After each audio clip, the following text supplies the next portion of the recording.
We're back. Yes, guys, welcome back to the George Benson football channel. Everton 3, Chelsea 1, 6 things that we learned. I apologise I didn't upload this video yesterday. Yesterday was not a great day for any mean stretch of the imagination, so I just didn't do a video yesterday. It would have been an awful video if I'd have made it. Monday morning, you guys are watching this on Monday lunchtime. If you're not yet subscribed to the George Benson football channel, make sure you do so. We have got a load of great content coming out between now, Christmas, and the new year and the foreseeable future. So if you're not subscribed, you might miss out. Lille preview is out tonight. I wanted to leave what was a really bad Chelsea performance, probably the worst of the season, I would actually argue. I wanted to leave it in last week, but I've done a 6 things we learned for every single match we've played, be it pre-season against Kawasaki Frontale, Barcelona, or Carabao Cup and Premier League games, Champions League games this season. So I couldn't just ignore what was a really bad performance. You can see on the screen now, we've got 4 red boxes segregated by a green and a yellow in the middle. And throughout this video, I'm going to try and draw upon potential positives despite them not being available to talk about for the game against Everton. We move forward, we've got another match tomorrow night. It is the most important game of the season. If we don't beat Lille, we will not be competing in the Champions League knockout stages. We can't not be in European football because Lille have not got enough points. So Lille have got nothing to play for. They're also sitting 3rd in the French league. So they might even make a few changes and not field their strongest team at Stamford Bridge. If they do that and we still don't win, we have only got ourselves to blame. However, there is some seriously worrying things that we saw in the game against Everton, and the first box, which is something that could really affect the entirety of our season. Yes, the silver lining in the cloud is that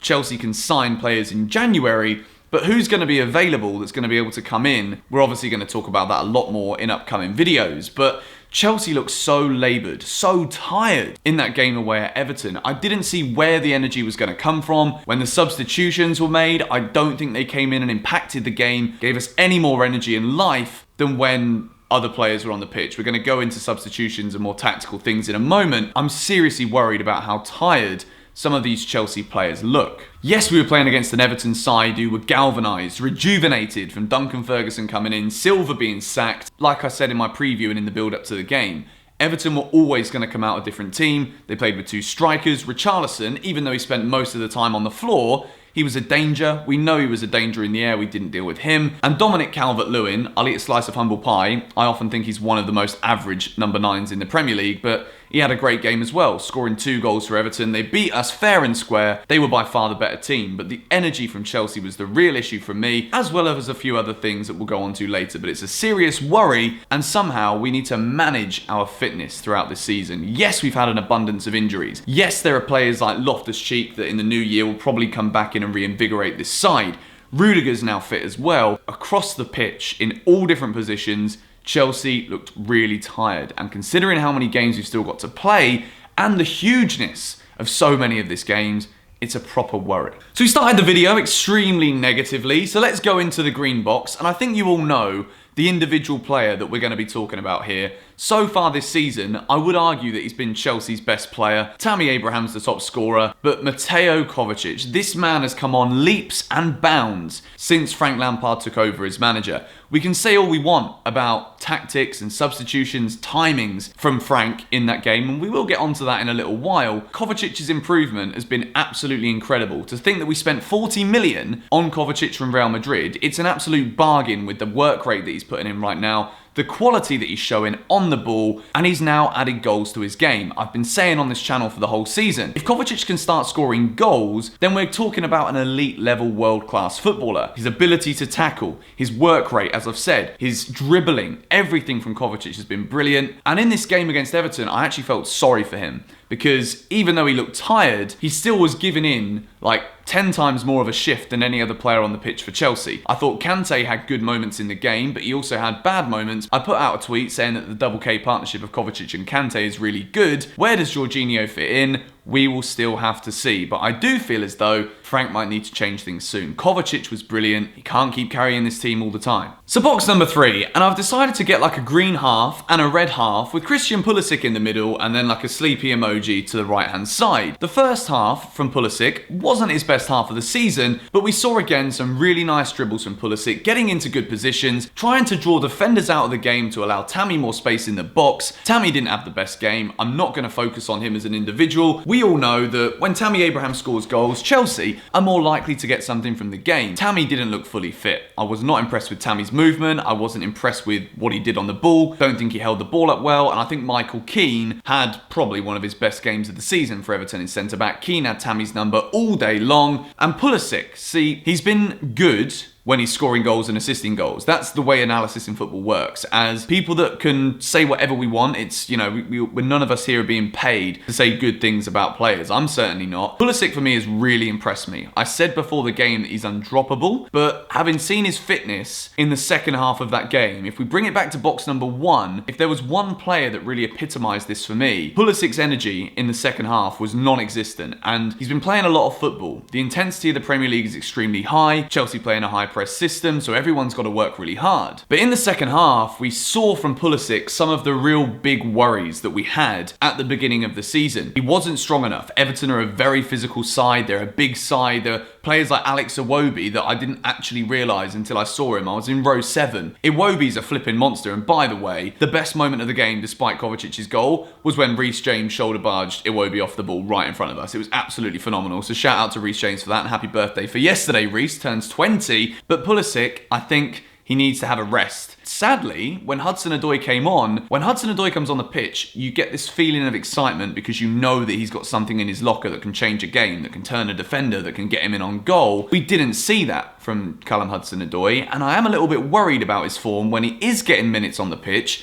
Yes, he's not had that much time to show what he can do in recent games after a few average performances, but Pulisic, despite good movement in the first half, I thought he was okay in the first half. The second half, absolutely shattered, and I think if we move into box number 4, Frank Lampard really should have noticed this. There was a lot of complaining from Pulisic as well. Like, there was one time where the ball's played over and he just missed the bounce and didn't even keep it on the pitch, and then he's there with his hands in the air, but it was his fault. I think Lampard, the way that he managed the substitutions in this game, yeah, we didn't expect to make a catastrophic error to concede a third goal, and when you're only a goal behind with 10 minutes to go, you're well and truly still in the game. And I'm going to tie box 4 and box 5 together, and you can see them on the screen now. I think that despite Frank being a very pragmatic manager, I feel as though there's some kind of fear to ever try and play with 2 strikers when you're chasing a game. Now with a 4-4-2, you don't lose the width that comes with the 4-3-3 with the 2 players over side of Tammy Abraham. With a 4-4-2, particularly when you're chasing the game, the right midfielder and the left midfielder can both support the attack the same way as they would as a left winger and a right winger in a 4-3-3 formation. Not only did I think Frank got the substitutions wrong, and if we tie everything in together, he bought off Reece James. If we would have stuck 2 up front and Michy Batshuayi on the pitch, yes, Tammy picked up a knock, but it doesn't need to be Tammy playing in that striker role, like the re-inflammation of the hip injury that he had from Pickford shoulder barging him off the ball and all that stuff. What I'd like to see in the future is not only Frank being able to see that Reece James was actually probably one of the only players on the pitch who wasn't flagging out of his backside. If we're going to stick more players up top, Reece's deliveries into the box could have been really good for Chelsea. I do think Frank got the timings wrong. I do think the substitutions weren't ideal at the right times, and I also think that in the future we need to try and experiment with sticking 2 strikers on the pitch, because I don't think Chelsea have done that anywhere near enough in recent seasons, and what we're seeing at the moment is this tiredness, is the lack of creativity going forward. Whether it's bringing 2 strikers off the bench, which right now we've got Giroud and he's not exactly match fit,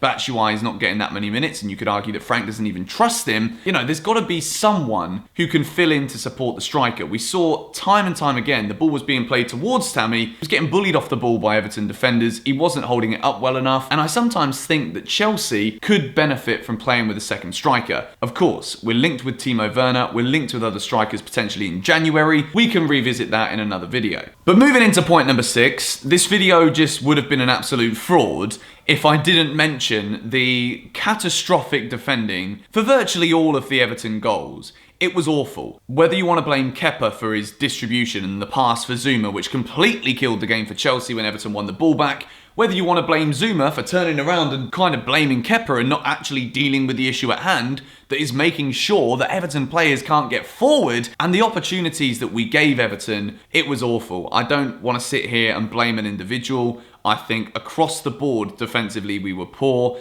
I thought that Reece was strong, but if we're just going to talk about a player being strong and muscling players off the ball as the only positive to take from a defensive performance, then we know that there are serious defensive issues at Chelsea. Kepa's confidence, I'm not fully convinced by it at the moment. He was so frustrated when the goals went in. Azpilicueta at left back, I feel as though he was out of position for the first goal. Richarlison, how Christensen hasn't done anything to prevent that header. There were two players lining up. If Richarlison missed the ball, Calvert-Lewin would have got it behind him. There was no way Chelsea were defending that first goal properly at all. And then the third one for me was just like, you go all the way up to Everton and then you see us get a goal back from a lovely finish from Kovacic, but to go out of the game in that kind of style, I feel as though it was awful from Chelsea and there was no justification for it whatsoever. One way or another, defensively, things need to change. I think we could have pinpointed some individual errors from Tomori in recent weeks. You know, he wasn't in the team at the weekend. We can't put him in the same bracket right now of being having an awful defensive performance because he didn't even play. The defensive partnership for the game against Lille, I would take both Zuma, who's played a lot of games recently, and I wasn't convinced by Christensen. I think if there's one Chelsea defender that I'm not fully convinced by at all, it is Andreas Christensen. We know the kid has got ability.